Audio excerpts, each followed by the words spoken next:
Like a B-movie thriller, there are twists and turns today in the melodrama that is Donald Trump's handling of the U.S. economy. As our colleague Stephanie Ruhle said this morning, quote, Trump appears backed into a corner, end quote. Ahead of talks with China, Trump has now floated lowering the tariff rate to 80%. He posted on Truth Social, quote, 80% tariff on China seems right, up to Scott B. Of course, it's not really just up to Scott B. U.S. Treasury Secretary Scott Bessent. The final decision is up to Donald T.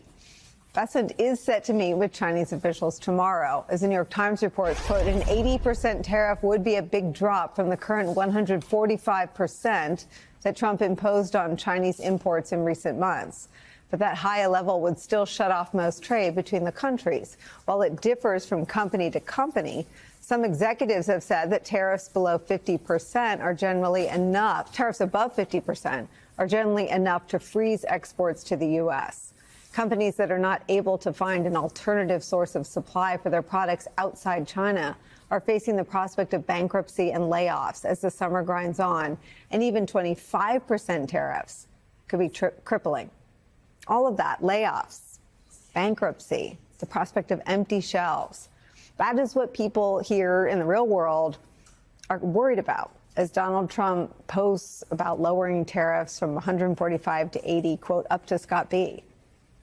Whatever happens next with tariffs and with our trade war with China, the flippant way with which Trump and his team talk about tariffs, things that affect millions of people, the indifference to the disruption and the economic anxiety their policies and their utterances are causing, that is a movie we've seen before. Think of the firing of more than 250,000 federal workers, or the gutting of U.S. health agencies and research institutions, or the total dismantling of foreign aid without any regard for the consequences for some of the world's most vulnerable people, including children. In a brand new interview, billionaire philanthropist Bill Gates is speaking out about that, telling the FT this, quote, the picture of the world's richest man killing the world's poorest children is not a pretty one. The FT reports this, quote, Gates said Musk had canceled grants to a hospital in Gaza province, Mozambique, that prevents women transmitting HIV to their babies in the mistaken belief that the U.S. was supplying condoms to Hamas in Gaza in the Middle East. Quote, I'd love for him to go in and meet the children that have now been infected with HIV because he cut that money. Bill Gates announced plans to step up where Trump and Musk have pulled away, with plans to spend more than $200 billion on global health in the next 20 years. Gates also expanded on his comments in an interview with Stephen Colbert last night. Watch. I've been out in the field with the people who work for USAID and seen, the brilliant work they do and how important that is. Unfortunately, there was a weekend where it was decided they were criminals and they were put in the wood chipper. And so we lost a lot of capacity there. Now, we can get it back. Eventually, Congress is the one who will have the final word on this. And even I'm not even sure the administration understands what's going on in the field, because we do have, for the first time in 25 years, we have more children dying. Instead of it going down, it's now going up. And unless we reverse pretty quickly, that'll be over 1 million additional deaths. And you lay some of this at the feet of Doge and, of course, Elon Musk. And I hope I'm getting this even close here. You said the picture of the world's richest man being involved in the death of the world's poorest is not a pretty one. That's right. Well said. Well said.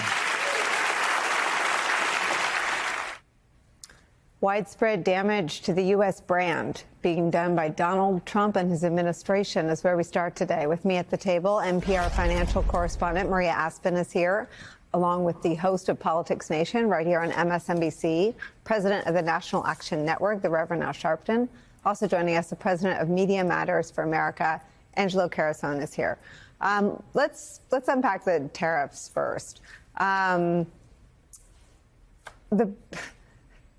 Is 80% a good idea, an 80% tariff for China?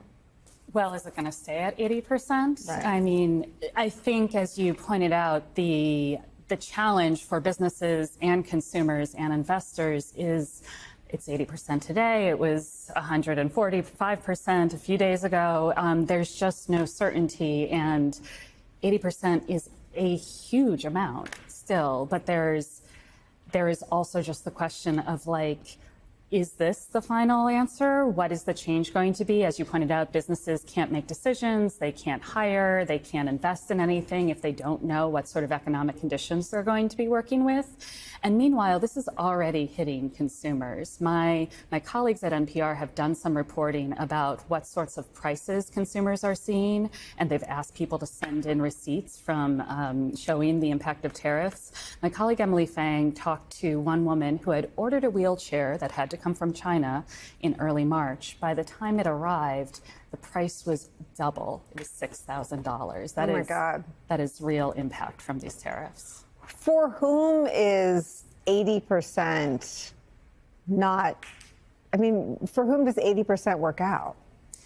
Well, tariffs are kind of a regressive tax, right? Like, tariffs are a tax that are going to most impact the lowest income consumers. So it bears believing that the wealthier consumers who are less price sensitive will be less affected by whatever the tariffs are. And the same would go on the retail side. The larger retailers could absorb some of those costs, where small business owners are going to have a harder time competing when pricing their inventory. Yes, but we are also seeing some of the biggest businesses in the country pulling or cutting their financial guidance, including, for instance, Barbie maker Mattel, saying we are going to pass on, or we will have to pass on, these costs to consumers. And about that, Donald Trump says no one needs 30 dolls. You can do with 2. No one buys 30 dolls. This feels like if our politics hadn't been totally turned upside down, this is sort of the political tone deafness that, you know, George H.W. Bush was damaged irreparably for not, you know, recognizing sort of the scanner at the grocery store. I mean, there are, in the course of the history of presidential politics and the coverage of presidential politics, this is along the lines of tone deafness in a league of its own. Not only is it tone deaf, the implicit statement that you get from him saying no one needs 30 dolls is he's again implying like working class people just splurge and spend money irresponsibly. Nobody has 30 dolls. So where do you even get that picture in your head? And then to play games with 1 minute 145 tariff. Now we're down to 80, and I might go back to 90. You're playing with small businesses. You're playing with people that need to shop and buy things. And this is not some back and forward that you may do on a building negotiation when you were a developer. This is real life people suffering. We're seeing people now having to go up on flowers just for Mother's Day Sunday. But he doesn't live in that world. He lives in this world that very few people other than his billionaire friends live in. And the pain and suffering that it causes people on the ground is something oblivious to him and seemingly unconcerned about. To say we're going to leave it up to his negotiator, and like we're playing some kind of pass off a football game. We're talking about people's survival, people's lives, people's jobs, and President Trump clearly doesn't get that. Many of them were supporters of him. We're talking about farmers. We're talking about people in red states. They're going to feel this the most. He is oblivious to that and unconcerned.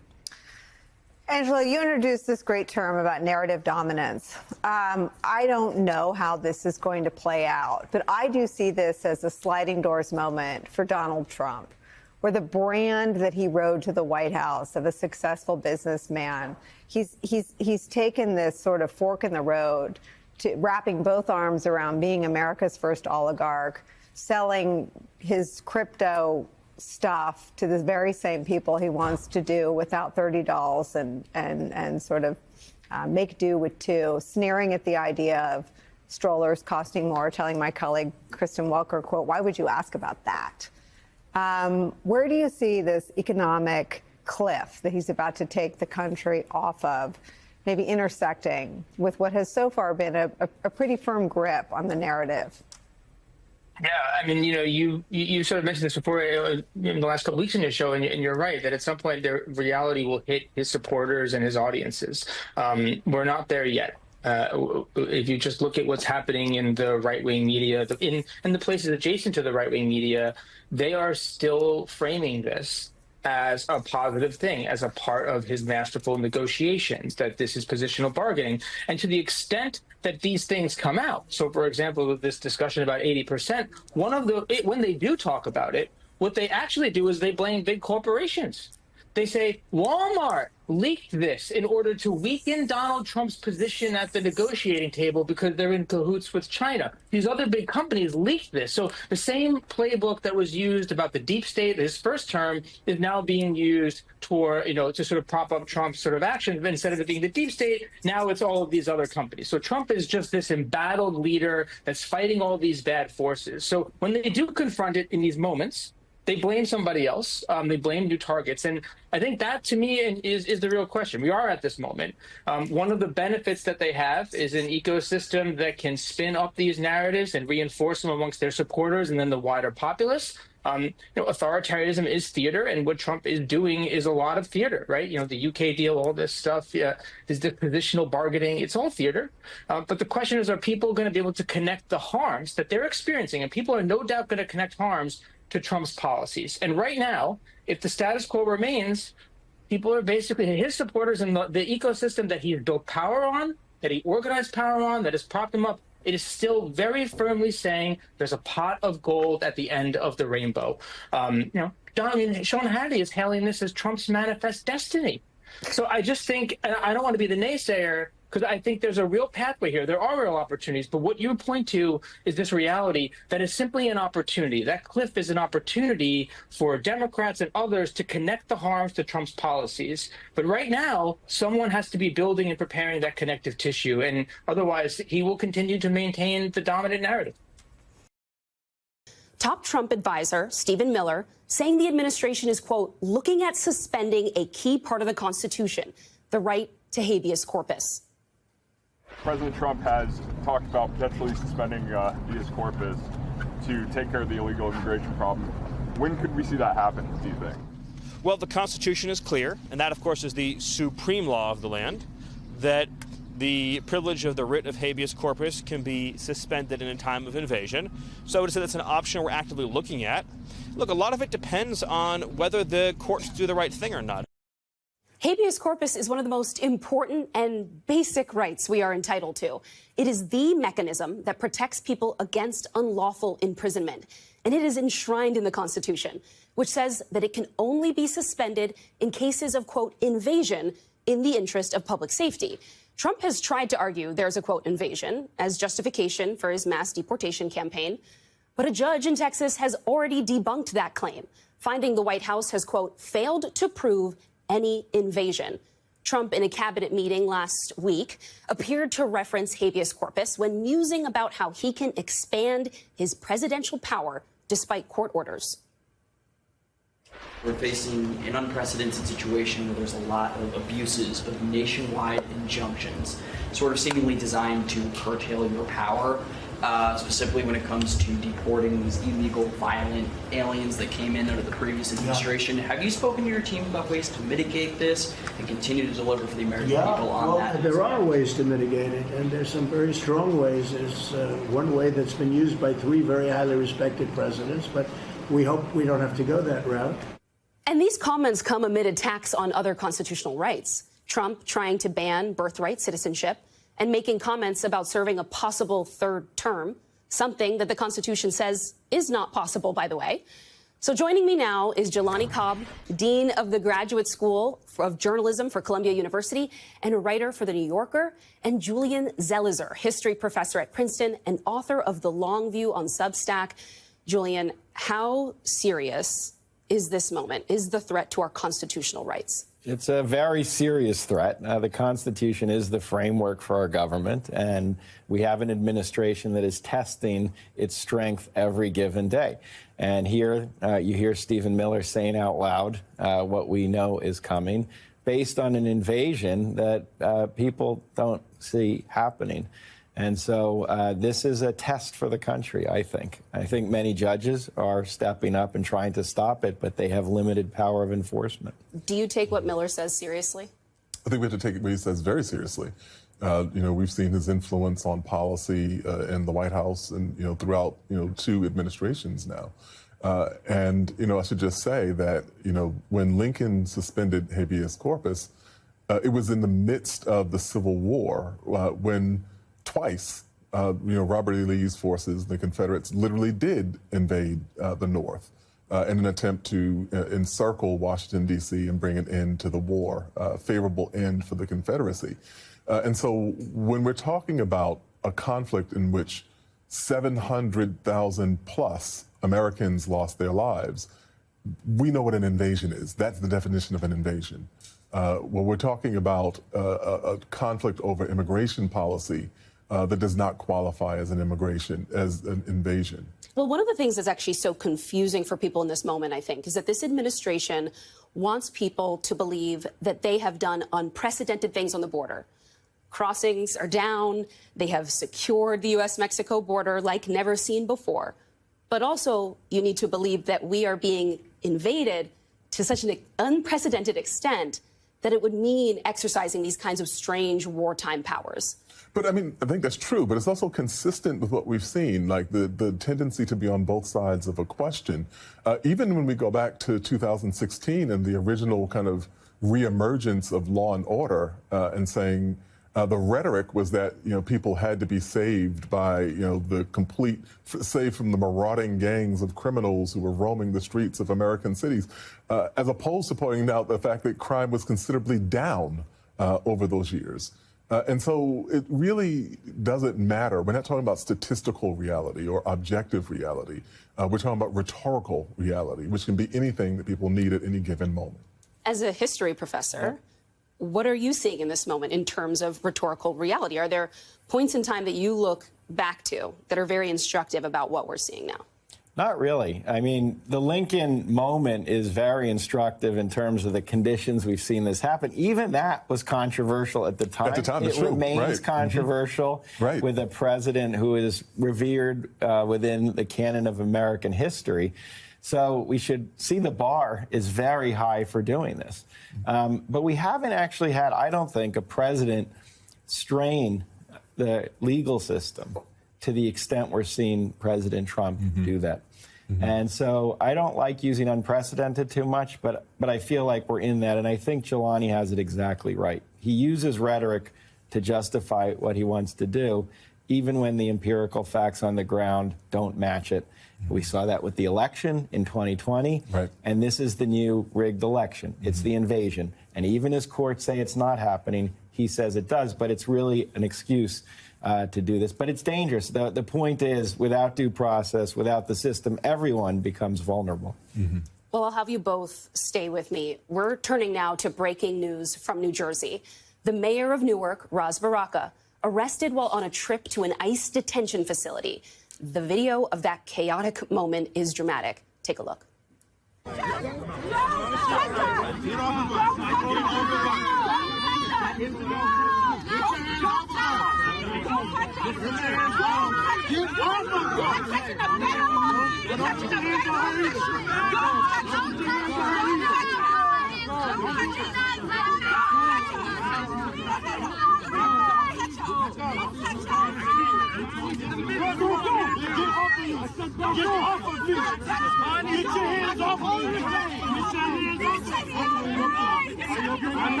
I'm not letting you cannot push.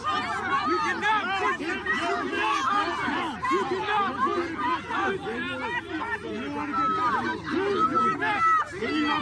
Get over her.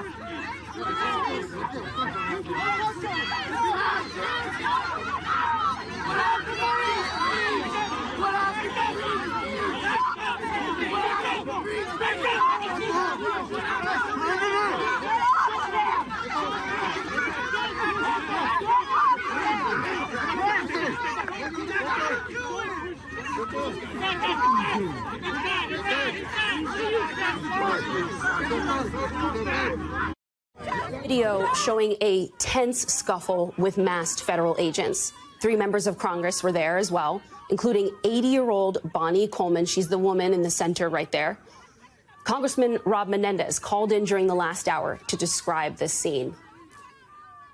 Over 20 armed ICE agents, over 20, and there's video. So it's clear to see there's a mayor of the largest city in New Jersey, 3 members of Congress, over 20 armed agents and additional ICE officials there. And then that is when they arrested Mayor Baraka. Lonnie, I need to get your reaction to this and what signal you think they're sending. So first, there's a couple things I'll say. I've known Mayor Baraka for more than 35 years. We went to Howard University together, and frankly, he's one of my oldest friends. I will try to refrain from this. It's difficult to see a friend of mine in a position like that. I'll try to refrain and speak about this from as distant a perspective as I can give, and say that this is reminiscent. We just saw a judge being arrested, under these circumstances. And can you imagine, what the outcry would be if we saw a Democratic president arresting the mayor of a largely Republican city over a policy dispute? And for that matter, the city of Newark has maintained that the ICE detention center that's being operated there is being operated illegally. So it's not that this was, there was no basis for the mayor to be there. He was there under the official warrant of his responsibilities as mayor of that city. And so, this is kind of characteristic of the overreach we've seen consistently. We've seen it in multiple arenas. We've seen it with the law firms. We've seen it with what this administration is doing at higher education, including the university I teach at, Columbia University. We've seen it in every arena that we can imagine. And now we're seeing it enacted against elected officials, people who have been put into office by democratic will of the public themselves. What kind of signal do you think, I mean, you know the mayor well, that they're sending not just to him as an individual, a person who had the right to be there to protest, but also specifically the community of Newark that he serves here? The point is that meant to say that there are no checks on the authorities, on the administration's authority, and that anyone, if the mayor is not safe, then no one is safe. And I think that it's meant to convey that message. Also, I would commend the mayor and those congressional reps for going there and making the point that the facility was not being operated, according to them, in accord with what the legal requirements are. And I think that's important that we maintain those kinds of standards. What do you think he's thinking right now? What's he going through? He's a tremendously, he has a tremendous amount of fortitude, and he's a tremendously principled person, as long as I've known him. And I think that for him, he would, gladly, happily sacrifice his freedom to make sure that a point is made about the fundamental importance of democracy. So often, Julian, I am asked by voters, people who I'm talking to in the course of my reporting and travels, about, well, when will the media let us know that the line has really been crossed this time, that we're in truly strange territory? How do you advise people on that? How do you talk to people without sounding hyperbolic about what we're seeing, but also addressing the reality of what's in front of us? It's not hyperbolic. I mean, this is not even about the arrest of an individual. It's about the arrest of a mayor. I think that is the point. This is an exercise in presidential power that goes well beyond what we usually have and what we expect.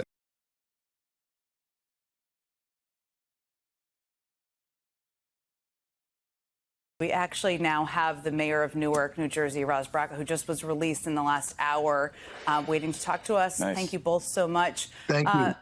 Mayor, it is great to see you. I know you have had quite a day. First, let me just ask you how you're doing right now.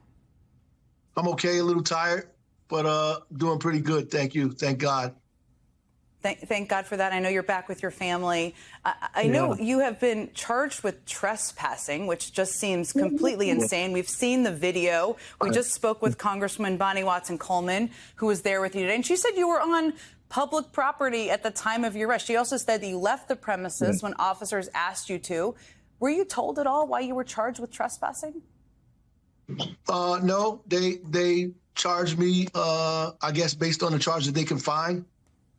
We was actually allowed on the property in the first place. Nothing happened for a long, long time. For at least over an hour. And then, after they finally told us to leave and I told them I was leaving, they came outside the gate and arrested me. So it looked like it was targeted. It certainly looked like that from watching, and I know there's lots of questions I'm sure you have, we all have. Have you heard, are those charges still pending? Have they been dropped? Have you been given any indication of that? No, they haven't been dropped. I can't completely talk about the particulars of the case, they said, but have to appear in court again. So they have not dropped the charges. I've been charged with a Class C misdemeanor, a federal trespass. That is, let me ask you, you were detained for a couple of hours today. Where were you detained after you were arrested? I was in a Homeland Security kind of barracks, a cell that they have there. I was being held there. And the guys from Homeland Security were very gracious, very respectful, treated me with respect and integrity. So I have nothing but respect for those guys. But, it was still a uncomfortable and, humiliating situation for me. Absolutely. You had, again, I'll just restate this, every right to be there. The delegation had every right to visit this facility. I know you've been trying to call attention to this facility and wanting the delegation to gain access to it, which they have every right to do. Tell us about why and what concerns you might have that you want people to be aware of. Well, our concern is with GEO, the group that's getting $63 million on this contract annually. They came into the city. They have a CO from 20 years ago. The city's law say you need to have a new CO, updated CO. They refused to do that, so we're in dispute about that in court. They wouldn't allow the they wouldn't allow, the health inspectors, the UCC inspectors, or the fire inspectors into the building, which is why we began coming down there regularly. I was just down there this morning, actually. We go down there for like 15 minutes, try to get entry. They say no. We give them a citation. We're in the process of being in court. We're in court now. They're violating, just doing what they want to do, really, without respecting our authority or the laws of the city or the state. And the reality is we're in a dispute. Like, they have one point of view, we have another point of view. But disputes are settled in court. Like, ICE doesn't settle our disputes, neither does the President of the United States, nor does the U.S. Attorney. Disputes are settled in a court of law, which is what we were doing. They, taking a lead from the President of the United States, they feel like they could just violate any court and do whatever they want. You had a harrowing day, an absurd day today. I think a day that's really outraged a lot of people, including myself. Have you thought about taking any legal action in light of what took place today and what happened to you? Well, we're going through this process now, and obviously I will confer with my lawyers to figure out what's the best pathway forward on this. I think they completely violated my rights. I'm the mayor of the city. I have the right to go anywhere in this city, particularly in places where I think our laws are being violated. I went on in a driveway with our healthcare inspectors and our fire inspectors early on, and we've been doing that for the last couple of days. They've been ignoring us, and actually the Congress people who have oversight on this went onto the property and tried to get inside, and they made them wait over an hour, and they never got in. Never. They mentioned that, and one of the things that the congresswoman I spoke with alluded to is that she thinks they were tipped off, that perhaps they were tipped off to you coming. I don't know. Of course, this all needs to be looked into, but the nature of your arrest with masked members of ICE just felt, and we've all seen the video, incredibly suspect, just watching it. It was terrible. Go. They obviously targeted me. It was more. I wasn't the only one out there.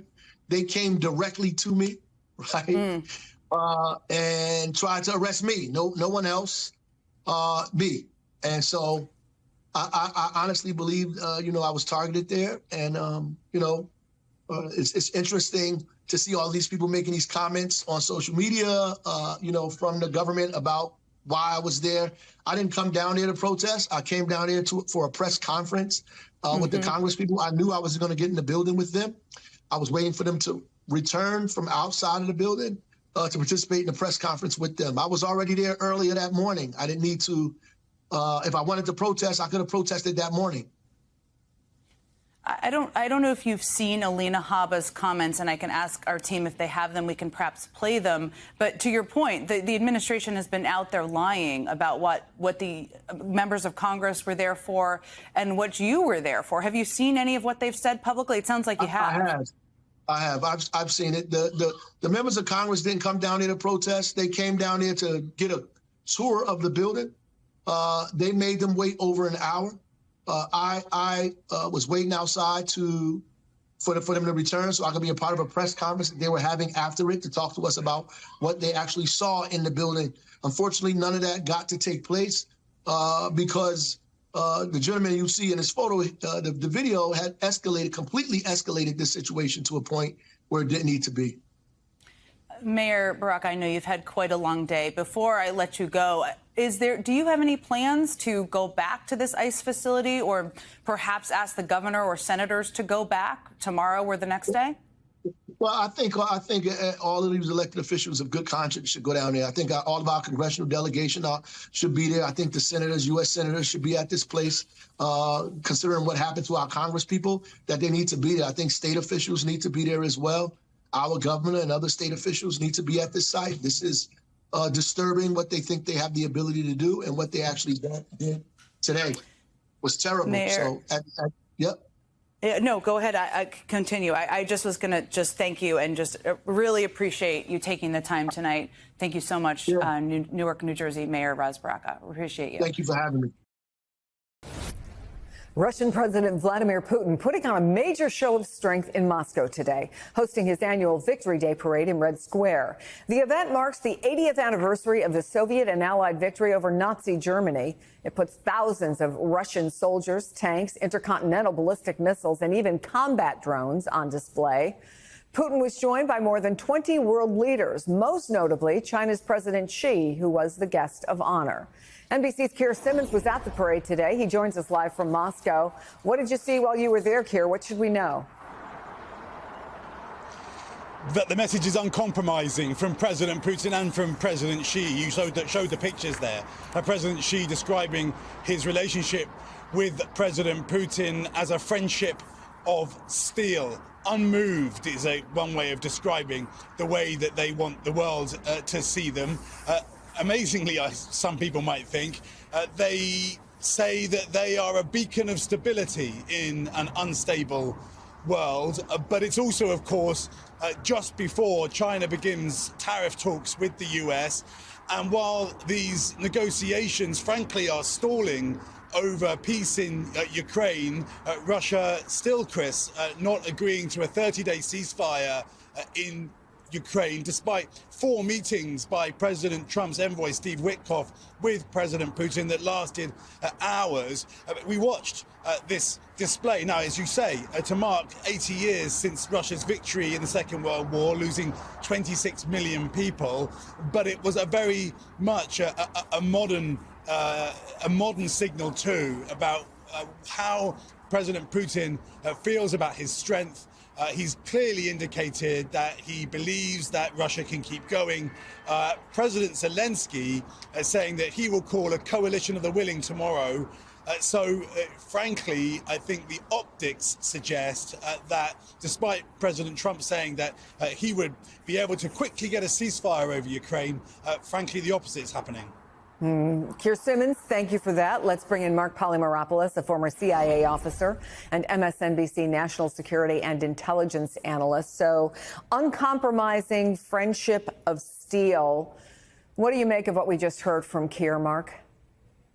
Well, it's really interesting, Chris, because if you remember in the Biden administration, the U.S. policy was to isolate Putin, to make sure that he was an international pariah. And in these Victory Day celebrations, world leaders were not coming. President Xi was not there. Things are a little bit different now.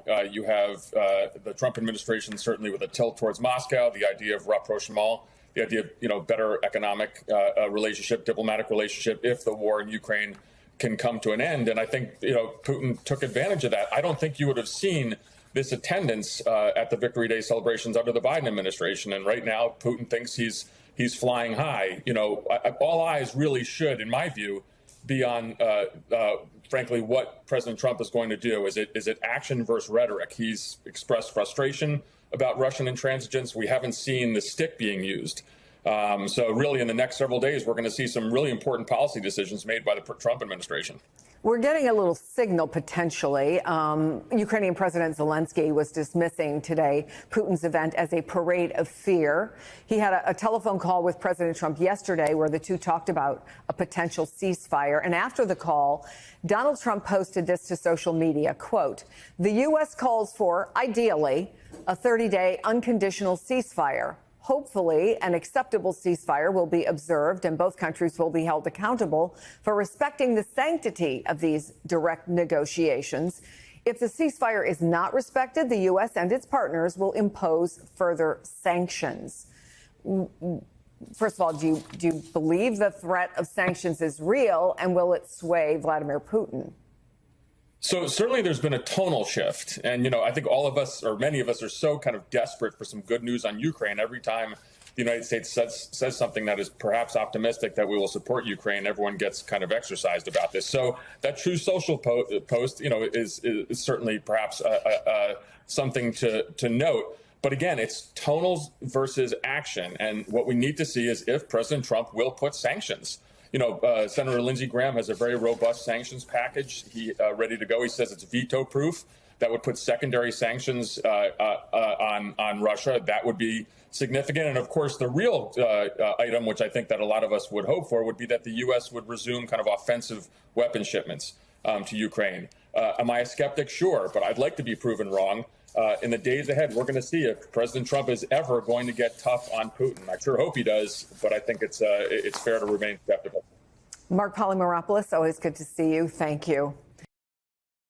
Good evening once again. I am Stephanie Ruhle, and what a day we are having. You are here for the nightcap, and it is day 110 of the second Trump administration. And this morning, the president said he would be open to cutting the 145% tariff on China down to 80%, which is a huge change from just 2 days earlier when he said he would not lower them ahead of any talks this weekend with Chinese officials. It has been a very long week, starting with an AI-generated image of the president as Pope. He called for a 100% tariffs on movies produced in foreign lands. Canada's prime minister making it abundantly clear Canada is not for sale. And the president's reply, never say never. There was the announcement of a trade deal with the UK that was more of a concept than an actual deal. Meanwhile, Republicans push forward with their mega budget bill that includes huge tax cuts. There is just one glaring problem. They cannot quite figure out how to pay for any of it. And let us not forget the president calling to reopen Alcatraz. All that happened in the last 6 days. With that, let's bring in our nightcap. It is an excellent one. Pablo Torre, who has had a very busy week, ESPN analyst and host of the Meadowlark Media's Pablo Torre Finds Out podcast. Ron Insana, CNBC senior analyst. Mary Harris, host and managing editor of Slate's daily news podcast, What's Next? And Jelani Cobb, staff writer for The New Yorker. And he has a very hard job, dean of the Columbia Journalism School. An important and hard job. Ron, you know I'm turning to you first. Treasury Secretary Scott Bessent meeting with Chinese officials this weekend to talk about tariffs. Before negotiations even got underway, the president is now saying they could drop down to 80%. To me, it does sound like Donald Trump is looking for a soft landing, a graceful exit. But maybe China is, too. A week ago, they said they weren't going to meet until tariffs went down. So something's happening. Yeah, I'll give kind of partial agreement on that. I mean, 80% tariff is still above the level. Of course. And he's undercutting his own bargaining position with his Treasury Secretary, who's now in Switzerland talking to his Chinese counterpart, by already offering a concession before the talks even start, something that's been going on with President Trump with respect to Ukraine and Russia and other places. I don't understand it. There might be an opening here. China's economy is contracting, although what's interesting is Chinese exports surged to other parts of the country as they fell 21% to the other parts of the world. Pardon me. While they fell 21% to the United States. Can you just stay on that? Explain that to us. They are selling more to the rest of the world, including East Asian countries and those that are looking to forge tighter relationships with China in the absence of a reliable U.S. partner, and less is coming here. Our ports are empty of Chinese ships in some instances in Seattle, Long Beach, Los Angeles. I talked to someone who's operating the port of Savannah. They expect shipments to be down 40% within a week. And so we are going to pay the price for this in some way or another. Even if they cut a deal, it's going to affect the U.S. economy as much as it does the Chinese. Can I just add, there's a geopolitical equivalent of that, too. Yeah. The same part of it with foreign aid. Yep. And so just as people are looking for more reliable partners, you know, the U.S., like the idea is that the U.S. Engages in foreign aid out of some sort of, silly benevolence or a kind of bleeding heart sensibility, when in fact it is to broker influence. Absolutely. And to create alliances around the world. When that goes away, you leave an opening for other entities, i.e. China, to step in. Soft power. In other words, what I think about all of the time, just the idea that actually when you were in a crisis somewhere else in another part of the world, you thought to yourself, where are the Americans? Where's that flag? Where's the signal that our products that we were also buying and selling were the best in class? And also, these are the people who had a strategy, who had a plan. And so when it comes to all of this stuff, Steph, I mean, I think about the lag, right? Currently, we're living in an abstract zone in which all things are possible. Is it 3 weeks? How long do we have until this is no longer abstract? This is specific and pressing. And it's about 3 weeks, actually. And I think the conversation is going to get quite real out of the realm of academics and into the realm of, guess what? You're going to feel this every day. Well, in fact, the Wile E. Coyote moment, right? Where we've run off the cliff and we just haven't looked down yet. Like, we see the fact that all of this stuff is not coming into the United States. And we know what that means, right? We know what that means. I talked to this guy who's a logistics expert on the show this week. And he's basically like, I know what this means. He's like, everything that's being said right now is BS. Because, you know, we all look around, we see Target. It's full right now. In 3 to 5 weeks, it's going to look really different. And this guy had no doubt about it. Hold on. That's Target. Okay, Target that has an enormous amount of money, that can front load their inventory, that has a sophisticated supply chain, right? Something like 70% of businesses in the United States are small business. They can't get cute with the supply chain. They can't front load anything. So Target or a Walmart or an Amazon, they actually have a cushion, right? There's an element here where they could actually win because they have power, but small and medium-sized businesses, they don't have a chance to go to Mar-a-Lago or call the president or negotiate. They are sitting here panicked. Well, and Trump was asked about small businesses, and he totally blew it off, right? He's like, why are people always asking about the small businesses? I thought we all cared about the small businesses. This has been like a reliable trope of every politician. I was in front of 100 C-level executives yesterday, and I preempted my own speech because I didn't want to come in fully negative out of the gate without getting some audience interaction. And so I asked these C-level executives in a particular part of the country, I said, how many of you are suspending hiring plans and capital expenditures because of the uncertainty that we have right now? Almost every hand went up in the room, and there were 120 executives in the room.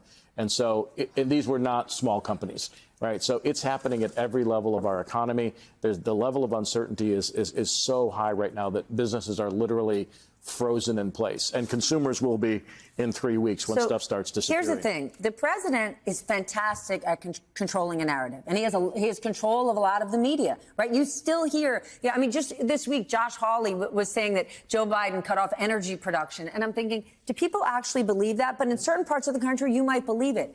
But it doesn't matter what Trump's narrative is. At some point, this thing is coming to roost, right? In the last week, whether it's Warren Buffett, Ken Griffin, Jamie Dimon, take your pick. Yes. One by one, they are coming. Even Jamie Dimon, who tried to thread the needle and say, guess what? China, there are some unfair trade practices. There is something to do on the tariff front. Joe Biden didn't shy away from tariffs, but the way they have done it, so big, so aggressive across the board. So you've now got business leaders saying, hold on, this isn't working. I am sure lawmakers from almost every state are urging the White House to take a step back. So the president is somewhat backed into a corner here and has to find even a remotely elegant exit, which is most likely why he called the UK this week. Well, their prime minister was home watching a soccer game saying, tomorrow, we're going to announce a deal. And they put on a show and they announced somewhat of a deal, but it was really a presentation of an idea, not a deal. Right. Right. Well, that's how they operate. And so the other thing is that, and typically and ideally, you have a theory that explains what the practice will be. Here, he gets a notion, and then a group of people around him rush and kind of have a rearguard activity to try to turn this notion into an actual theory. You're doing Annie Hall. He has a notion, we're going to turn it into a concept, and then we're going to turn it into an idea. Okay, but there's a notion, right? We're going to do this deal with the UK. Everybody likes Rolls Royces, and what happens the next day? Stellantis, GM, and Ford say, hold on a minute. Now you're giving the UK a better deal than we get. It hasn't been vetted yet. Well, and he said that was the purpose. Like he said, there should be higher tariffs on the more popular cars, which is like, what is happening? We should also move beyond the academic analysis of how is his rhetorical strategy playing out? The guy is lying. He is lying, and he does not have a plan, and when he's cornered into anything resembling a coherent question, he doesn't know how to answer it. And the rhetorical strategy that I actually do want to highlight here is him saying repeatedly, his administration, his cabinet saying repeatedly, people voted for this. He is saying preemptively that you guys wanted this, and guess what? It's going to be hard, but we're delivering on what you asked for. And that is the strategy. Is saying something so important, though, on the lying front. Yeah. I called a huge Wall Street investor today who knows Scott Bessent well. And I said, is Scott Bessent in over his head? And he said, no. He goes, Scott deeply understands all of this. And he said the predicament that Scott finds himself in is that he has to defend the indefensible. That's it. And that's what it is. Well, that's the definition of the Trump administration. Yeah, that's in the job description. Right, that's the job. But Ron, these people who are now calling out the illogic of this, they're not left, they're not woke. These are hardcore money people, Steph, as you know. Correct. And the only out that I think they have, that you pointed out from the very beginning, is how do we manipulate the market before it hurts us, people who have access to such early information, inside information. That way we can mitigate our own personal trouble.